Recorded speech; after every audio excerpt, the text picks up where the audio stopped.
नमस्कार, स्वागत है आपका मुखातिब हैं और मैं हूँ आपके साथ परी शर्मा। हम जानते हैं कि रविवार को आपको हमारे यानी आप सबका जो पसंदीदा कार्यक्रम है मुखातिब, उसका आप सबको बड़ी ही बेसब्री से इंतजार रहता है। इसलिए मुखातिब में आप सबका स्वागत है और आज आपसे जो मुखातिब होने वाले हैं उन्हें राजनीति विरासत में मिली है और युवा नेता है। अब आप समझ ही गए होंगे हम किसकी बात कर रहे हैं और आने वाले समय में भावी नेता भी बनने वाले हैं। चलिए हम आपको बता देते हैं कि आज जो मुखातिब हो रहे हैं वो है युवा नेता और HPCC के सचिव आश्रय शर्मा। आश्रय जी, सबसे पहले HP 24x7 के मुखातिब में आपका स्वागत है। आश्रय जी, सबसे पहले हम आपसे यहाँ पर ये जानना चाहते हैं कि आप राजनीति में क्यों आना चाहते हैं? मैडम, जब मेरा जन्म हुआ तो पंडित सुखराम जी का बड़ा नाम था राजनीति में उस समय में और देश में उनका बहुत ऊंचा स्थान था।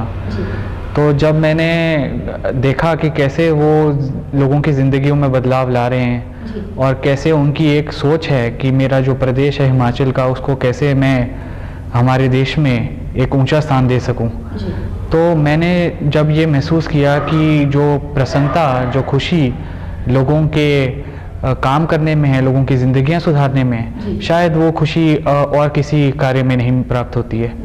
तो मेरा एक मैंने अपना मन बना रखा था कि जब समय आएगा तो मैं ज़रूर लोगों की सेवा करना चाहूँगा। अपने दादा देखकर ही आपके मन में ये जिज्ञासा जागी कि मुझे भी लोगों की सेवा करनी। जी, एक ललक मेरे अंदर थी कि जब समय आएगा, अगर मैं उस काबिल बनूंगा और अगर लोगों का समर्थन प्राप्त होगा तो मैं ज़रूर लोगों के कहीं ना कहीं काम आना चाहूँगा। तो आपको लगता है कि जो दादाजी, यानी कई बार आपकी दादाजी से अपनी बात भी होती होगी, पंडित जी से बात भी होती होगी, तो आपके दादाजी आपको किस तरह से सपोर्ट करते हैं? क्या आपको हौसला अफजाई करते हैं?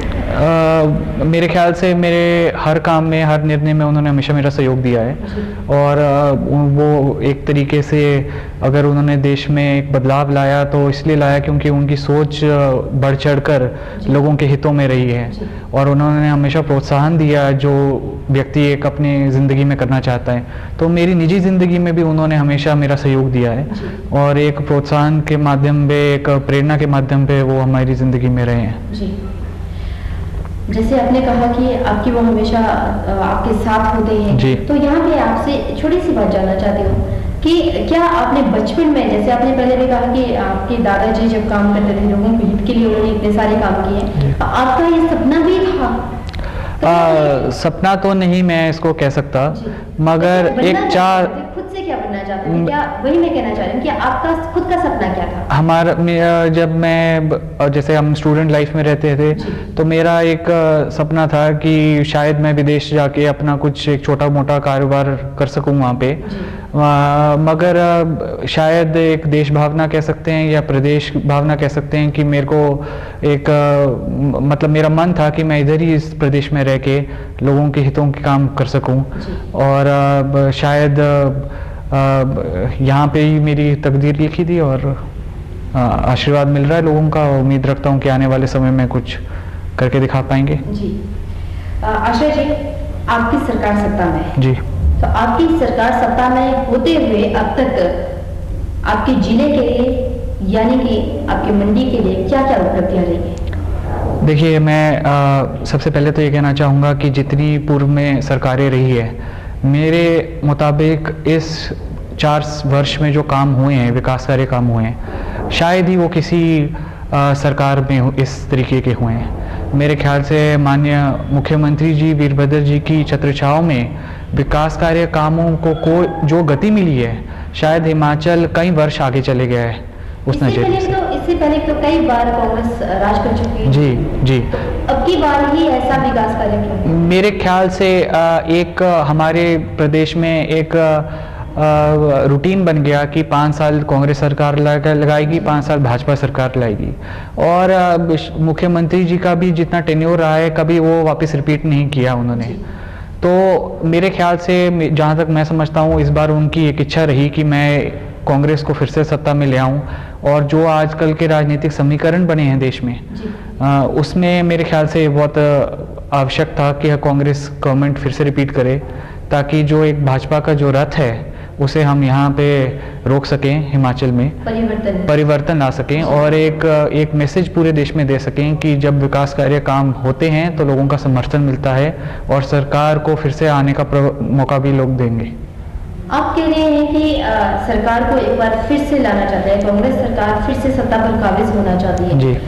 तो जहाँ तक मुझे याद है कि मुख्यमंत्री पहले ऐलान कर चुके हैं कि मेरा ये शायद लास्ट जी उनका इलेक्शन होगा जी। और अभी उनको फिर से चुनाव का चेहरा बनाया गया, मुख्यमंत्री का उनको जो कहा गया है कि अब मुख्यमंत्री का जो चेहरा देंगे वो किन साबित देंगे। जी मेरा अपना मानना ये है कि मुख्यमंत्री जी जो आजकल के समय में बहुत लोकप्रिय नेता के रूप में हैं और विभिन्न पार्टी के दरमियान भी उनकी बहुत इज्जत है और मैं समझता हूं कि जो आज हम देख रहे हैं कि उनको फिर से मौका दिया जा रहा है पार्टी का नेतृत्व करने का, तो वो इस तरीके से दिया जा रहा है क्योंकि वो समझ रहे हैं कि कांग्रेस पार्टी में अभी नई जो हमारी लाइन है वो आ रही है और जो ओल्ड गार्ड है उनको ये सुनिश्चित करना है कि प्रदेश में जो कार्य हैं उन पे पूर्ण विराम न लगे, उनमें और तेजी रहे। तो मैं समझता हूँ वीरभद्र सिंह जी का एक बहुत बड़ा योगदान रहा है इस प्रदेश की ओर और आने वाले समय में भी मेरे ख्याल से जब उनका शासनकाल कभी जब खत्म होता है तो हम देखेंगे कि उनका बहुत योगदान रहेगा इस प्रदेश की तरफ। आश्रय जी, आपने जैसे अभी भी कहा कि उनका योगदान है जी। मैं फिर से वही बात करने जा रही हूँ कि अभी जब उनको मुख्यमंत्री का चेहरा बनाया गया तो क्या कांग्रेस के पास दूसरा कोई विकल्प नहीं है मुख्यमंत्री के पद पर देखिए होने के लिए या फिर काबिलियत नहीं है किसी में? नहीं, मैं समझता हूँ काबिलियत बहुत है कांग्रेस पार्टी में और चाहे आप किसी विधानसभा में लें या किसी भी जिले में लें, कांग्रेस पार्टी में इतने नेता हैं कि शायद और किसी पार्टी में उस लेवल के नेता नहीं हैं। मगर जो पॉपुलैरिटी मुख्यमंत्री जी की है उस स्तर का मैं नहीं समझता हूँ आज की डेट में कांग्रेस में उतना प्रभावशाली नेता उभरे हैं और मैं समझता हूँ कि क्योंकि मुख्यमंत्री जी को इतना लंबा अरसा मिला है राजनीति में हिमाचल में, तो मैं समझता हूँ कि मजबूती भी बहुत मिली है। तो मैं समझता हूँ कि वैसे ही आने वाली जो लाइन है जैसे उनको समय होता जाएगा शायद वो भी उस तरीके से उभरेंगे और हिमाचल का संचालन करने के लिए तैयार होंगे। चलिए, ये तो थी मुख्यमंत्री की बात। अब हम बात कर लेते हैं यहाँ की जिले की बात करें। जी। आप पहले जिला महासचिव रहे जी। तो उस वक्त और अब आपको बनाया गया है HPCC के सचिव जी जी कार्यरत हैं जी। लेकिन आप ही का कुछ जो माफ कीजिएगा कांग्रेस के कुछ कार्यकर्ता और कांग्रेस के कुछ लोग ये कह रहे हैं कि आश्रय शर्मा को सिर्फ और सिर्फ मंत्री जी के कहने पर बनाया गया है सचिव। जी।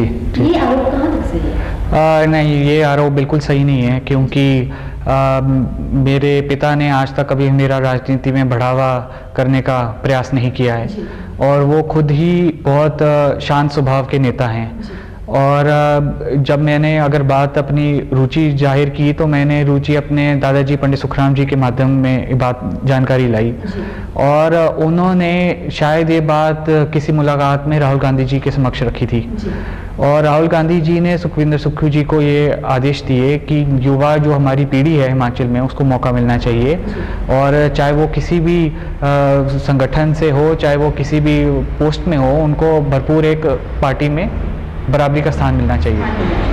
तो मेरे ख्याल से अगर मेरा किसी ने पैरवी की है तो वो सीधे तौर पे राहुल गांधी जी की तरफ से आई जी। तो मेरे राहुल गांधी कहते भी है ना कि युवाओं को मौका दो। जी। तो मैं धन्यवाद भी करना चाहूँगा राहुल गांधी जी का कि पूरे अपने लिए नहीं बड़े विशाल तरीके से उन्होंने युवाओं को इस प्रदेश में मौके दिए हैं, चाहे वो यूथ कांग्रेस के माध्यम से हो या पेरेंटल बॉडी में हो और बहुत अच्छा प्रदर्शन युवा कर रहे हैं और मैं उम्मीद रखता हूँ कि बहुत भरपूर शक्ति से उतरेंगे।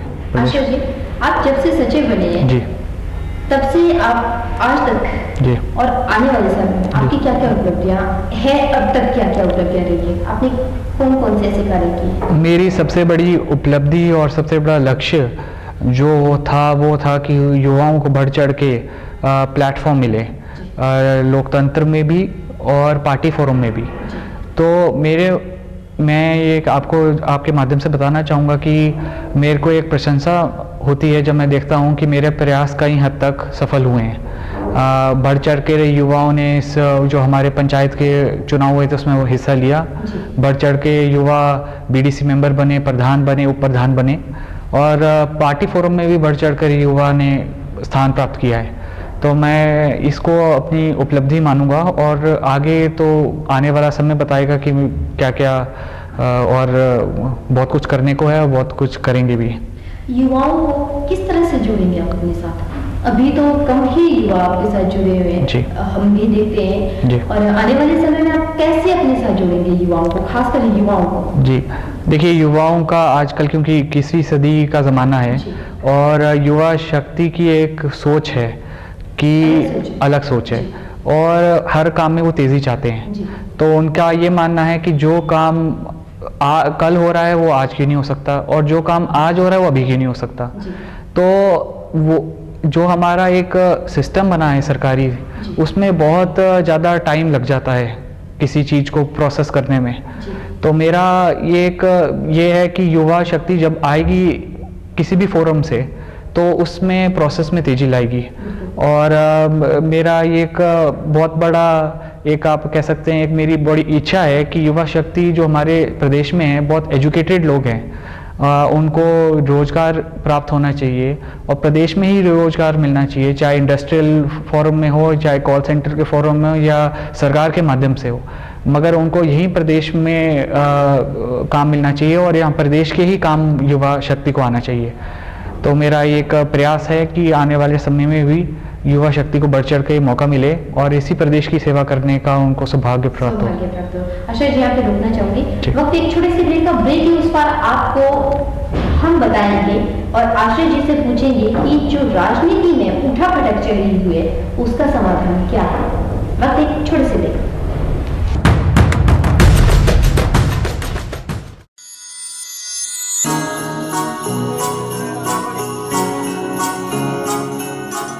बृंदा ज्वेलर्स, सोने व चांदी में एक विश्वसनीय स्थान।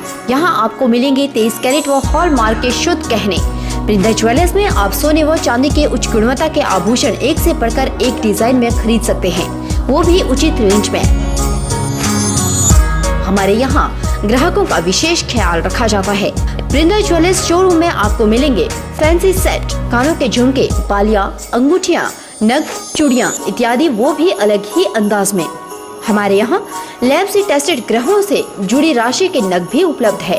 बृंदा ज्वेलर्स में आपको विवाह, शादी व त्योहारों पर भी विशेष छूट दी जाती है। तो देर मत कीजिए, आज ही पहुँचे बृंदा ज्वेलर्स, सोने व चांदी में एक विश्वसनीय स्थान। संपर्क 2/11 लाल भवन बिल्डिंग, सिरी बाजार, मंडी, हिमाचल प्रदेश। बृंदा ज्वेलर्स की मंडी में महज एक ही शाखा है, बाकी कोई भी शाखा नहीं है।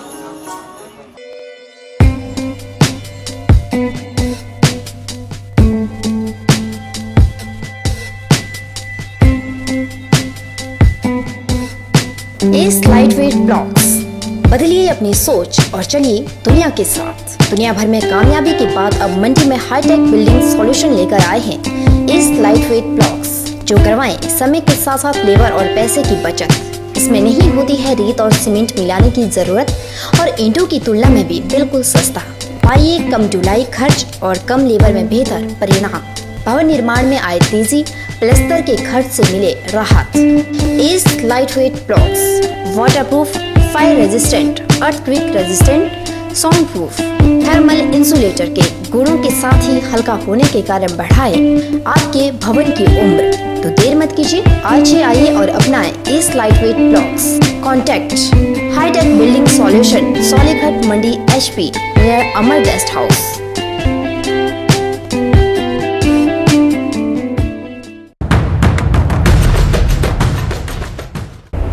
ब्रेक के बाद मुखाते में आपका स्वागत है। जैसे आप जानते हैं कि आपके पसंदीदा कार्यक्रम मुखाते में आज आपसे मुखातिब हो रहे हैं आश्रय शर्मा।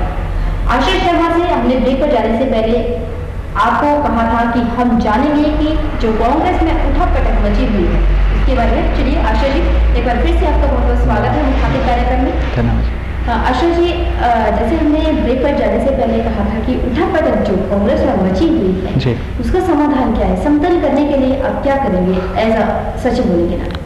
मैं समझता हूँ कि किसी भी संगठन को मजबूती का सबसे पहला कदम है कि आप अपने जो आपके जो एक दूसरे से संकोच हो तो आप पब्लिकली उसको दर्शा सकें। साथ ही साथ मैं ये कहना चाहूँगा कि सरकार और जो हमारी पार्टी है उसके बीच में एक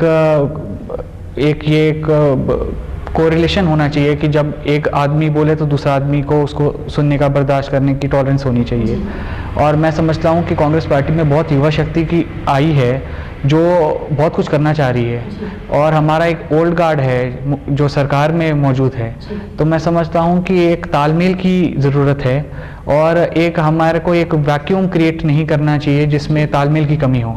तो मैं समझता हूँ कि एक बहुत उठापटी तो नहीं है, मगर मैं समझता हूँ एक अगर किसी की शिकायत है तो वो करने का नहीं खुला उठापटक ही हम इसे कहेंगे। आपको शायद याद हो, आप ही सचिव हैं, कई सचिव ने इस्तीफा भी दिए जी। नहीं, मैं समझता हूँ अगर मुख्यमंत्री जी ने अपनी बात रखी, उनकी बात भी सही थी कि उनके विधानसभा क्षेत्र में अगर कोई बन रहे हैं और उनकी जानकारी में नहीं है तो ये एक कम्युनिकेशन गैप है। और मैं हमारे जो अध्यक्ष हैं पार्टी के सुखविंदर सुक्खी जी, उनका भी उनकी तरफ भी मैं बोलना चाहूँगा कि वो अपनी तरफ से एक प्रयास कर रहे हैं कि यूथ को पार्टी फोरम में बढ़ चढ़ के मौका मिले। तो मैं समझ रहा हूँ कि एक बैलेंस बनाने की ज़रूरत है और हमारा जैसे कम्युनिकेशन गैप है पार्टी और सरकार में नहीं होना चाहिए, और मिलके हमको ये प्रयास करना चाहिए कि जो सरकार के काम हैं वो हम लोगों तक सही तरीके से माना तो ये भी जा रहा है। अब जिस तरह की उठापटक मची हुई थी इसका खामियाजा कहीं ना कहीं भुगतना पड़ेगा, क्योंकि लोगों के मन में ये चीज़ है जी, खासकर युवाओं के मन में ये चीज़ है। मैं समझता जो सचिव जिन्होंने इस्तीफे दिए हैं उन सचिव की भी अगर हम सुने तो वो कहते हैं कि अगर हमें बनाना ही नहीं था तो फिर जी नहीं।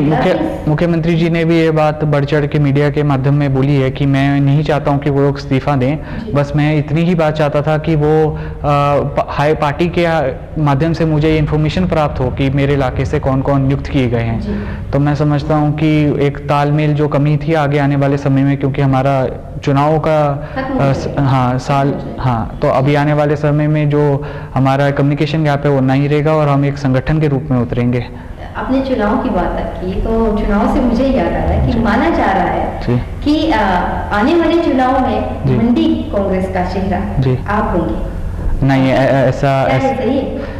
ऐसा नहीं है, क्योंकि अनिल शर्मा जी बहुत लोकप्रिय नेता हैं और लेकिन लोग तो चेंज चाह रहे हैं। चेंज कैसे होगा? चेंज मैं नहीं समझता हूँ अभी आवश्यकता है चेंज की, क्योंकि मंत्री हैं, कैबिनेट मंत्री हैं, अच्छा काम कर रहे हैं, जन कल्याण की नीतियां बना रहे हैं, लोगों तक पहुंच भी रही है, और बहुत सारे हमारा जो डेवलपमेंट इस विधानसभा क्षेत्र में हुई है वो उन्हीं के छत्रछाया तहत हुई है। तो मैं समझता हूं कि अभी बहुत समय है उनका राजनीति में, और मेरे को पार्टी ने अभी ऑर्गेनाइजेशन में जिम्मेवारी दी है, तो मैं ऑर्गेनाइजेशन में संभालना चाहूँगा। मानो अगर आपको कांग्रेस हाईकमान आपको हामी भरती है, टिकट देती है, तो क्या आप हुंकार भरने के लिए तैयार हैं और जीतने का मादा रखते हैं? देखिए, चुनावी राजनीति एक हमारे लोकतंत्र की बहुत अहम भूमिका है, और कभी ना कभी उसमें भी आने का प्रयास युवाओं को करना चाहिए। मेरा ये मानना है कि मैं पार्टी का आदेश अनुसार चलूँगा। अभी पार्टी ने मेरे को ऑर्गेनाइजेशन में काम करने की जिम्मेवारी दी है, मैं उसको पूरी करने की मादा रखता हूँ। और जैसे सराज का मुझे ऑब्जर्वर बनाया गया है, और बहुत अहम विधानसभा है हमारे ज़िले के लिए, क्योंकि 25 साल में भाजपा का राज्य है वहाँ पे, और मैं समझता हूँ कि अगर मैं उसको करने में सक्षम रहता हूँ तो मैं अपनी काबिलियत काफ़ी हद तक साबित कर पाऊँगा। और हाईकमांड अगर कभी मेरे को ये जिम्मेवारी देती है चुनावी राजनीति में आने की, तो मैं उसको भी पूरे निष्ठापूर्वक निभाऊंगा और प्रयास करूंगा कि लोगों में जो सही संदेश है विकास का उसको पहुंचाया जाए। आपको लगता है कि सराज में आप कुछ कर पाएंगे, क्योंकि वहाँ तो सूखा पड़ा हुआ कांग्रेस का? देखिए, स्वराज में कोई दो राय नहीं है कि कांग्रेस पार्टी बहुत जड़ें बहुत मजबूत है कांग्रेस की स्वराज में, मगर हमारी वो मजबूती कहीं दिखाई नहीं देती। उसका एक विशेष कारण ये है क्योंकि वहाँ पे हमारी लीडरशिप कमज़ोर है, और क्योंकि वहाँ पे इतने दल बन चुके हैं, आपस में उलझे हुए हैं, और जब तक एक प्लेटफॉर्म में लोग पार्टी के लिए बढ़ चढ़ के नहीं आते हैं, तब तक मैं समझता हूँ कि आप कांग्रेस पार्टी वहाँ स्वराज में नहीं कामयाब हो पाएगी। तो आने वाले चुनाव में हमारा यही प्रयास रहेगा कि जो स्वराज में हमारे विभिन्न दल हैं सबको एक प्लेटफॉर्म में लाया जाए और सबको पार्टी के लिए बढ़ चढ़ कर काम करने का प्रयास करेंगे, और ये करेंगे कि जब किसको टिकट मिलेगा तब उसके लिए फिर हम बढ़ चढ़ के प्रचार भी करेंगे और मेहनत भी करेंगे। लेकिन टिकट की जब टिकट लेने की बारी आती है उस टाइम तो वहाँ का संगठन है जो आप बात कर रहे हैं, संगठन जिस संगठन की बात कर रहे हैं, जिस कांग्रेस संगठन की आप बात कर रहे हैं, वो तो तितर हो जाता है उसमें। देखिए, अब कुछ फ्रैक्शन, एक को भी टिकट चाहिए, दूसरे को भी टिकट चाहिए, और ऐसे में बाजी मुझे भी मार जी कई फ्रैक्शंस हैं ये, और ये सिर्फ स्वराज में नहीं, आप किसी भी विधानसभा क्षेत्र में लेंगे ये आपको दिखाई देगा। कई जगह अधिक तौर पे होता है, कई जगह कम होता है। तो मैं समझता हूँ कि स्वराज में अगर हमको एक गाइड करने का है और साल भर का भी हमारे पास समय है, जब हम एक सही ढंग से चल सकते हैं और हम अपनी कामयाबी भी हासिल कर सकते हैं। तो मेरा ये मानना है कि अगर हम सही लक्ष्य की तरफ ध्यान दें तो हम स्वराज में ज़रूर कामयाब हो सकते हैं। आप कांग्रेस कमेटी के सचिव हैं जी। तो अब जैसे आपने अभी कहा कि स्वराज की आपको जिम्मेदारी दी गई है, और इससे ज़्यादा अगर आपको पार्टी जिम्मेदारी देती है तो आप उसे कैसे निभा पाएंगे या नहीं? मैं समझता हूँ आज की डेट में स्वराज विधानसभा क्षेत्र सबसे डिफ़िकल्ट विधानसभा क्षेत्र है हमारे पूरे हिमाचल में। तो अगर मैं इसको करने में कामयाब रहता हूँ तो एक बहुत बड़ी उपलब्धि होगी, मगर उसको बढ़ चढ़कर भी अगर पार्टी मुझे कोई और जिम्मेवारी देती है तो उसको भी मैं लेने के लिए बिल्कुल तैयार हूँ, क्योंकि हमारा एक लक्ष्य है कि कांग्रेस सरकार फिर से रिपीट करनी चाहिए, और उसको करने के लिए जो भी मेरे से बनेगा मैं करूँगा। आपके दादाजी पंडित सुखराम जी, उनकी बहुत सारी उपलब्धियां रही हैं जी। आपके पिताजी वो भी बड़े नेता माने जाते हैं जी।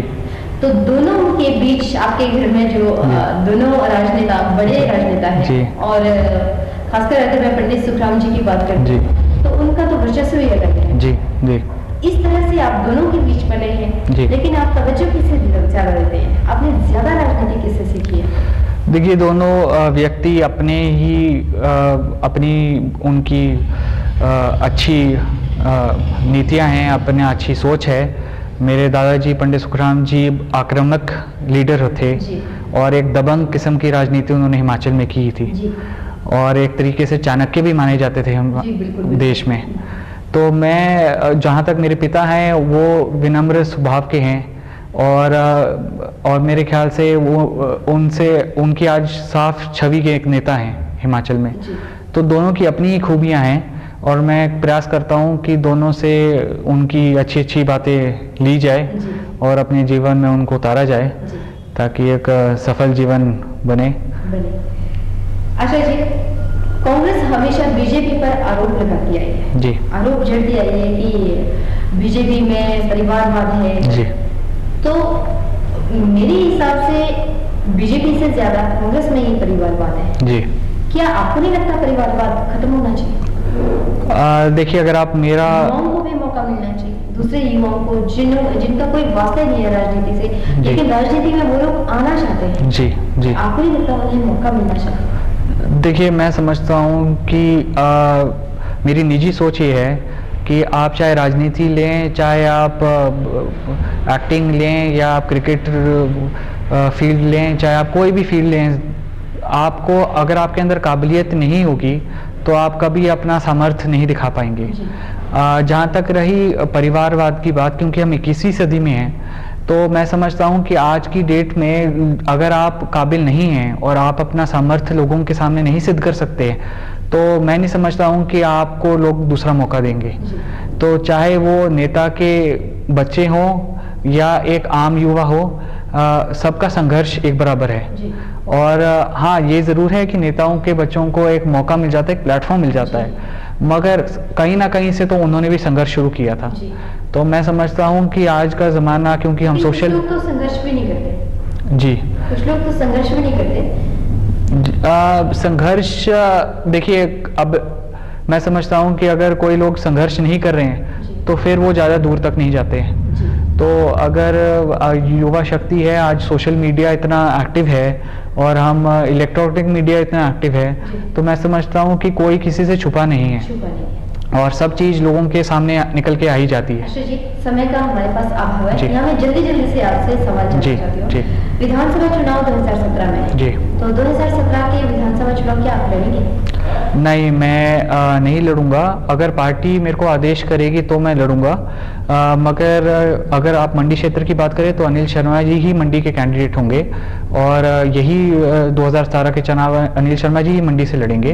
कयास लगाए जा रहे हैं कि आप बीजेपी में जाने वाले हैं, ये सच है? नहीं, मैं ऐसा नहीं समझता हूँ कि ये बात बिल्कुल गलत है, क्योंकि मेरे को कांग्रेस पार्टी ने बहुत मान सम्मान दिया है, बहुत जिम्मेवारी दी है और मेरा लक्ष्य अगर है। आपको बीजेपी ऑफर देती है टिकट चुनाव लड़ने की, देखिए, हमारी विचारधारा कांग्रेस की हमेशा से रही है, चाहे हमने हिबिका के टाइम में भाजपा का भी समर्थन किया था, मगर एक विचारधारा हमारी कांग्रेस की है। तो मेरा प्रयास तो यही रहेगा कि कांग्रेस पार्टी में बढ़ चढ़ कर काम किया जाए। जी, यानी आप कांग्रेस से ही लड़ेंगे? अब अगर वो चाहे पार्टी जब भी लड़ेंगे कांग्रेस से लड़ेंगे, और अगर कांग्रेस बढ़ चढ़ के मौका देगी तो जो मौका मिलेगा उसको करेंगे। मतलब इनकार नहीं है, अगर आपको 2017 के लिए जी।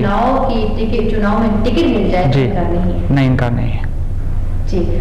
आशा जी, हमारे मुखातिब कार्यक्रम में दर्शकों को, खासकर उन युवाओं को क्या कहना चाहेंगे, एक संदेश मुखातिब कार्यक्रम के जरिए? मैं इस कार्यक्रम के माध्यम से युवाओं को यही संदेश देना चाहूँगा कि हमारा युवा शक्ति जो प्रदेश में है बहुत बड़ी शक्ति है।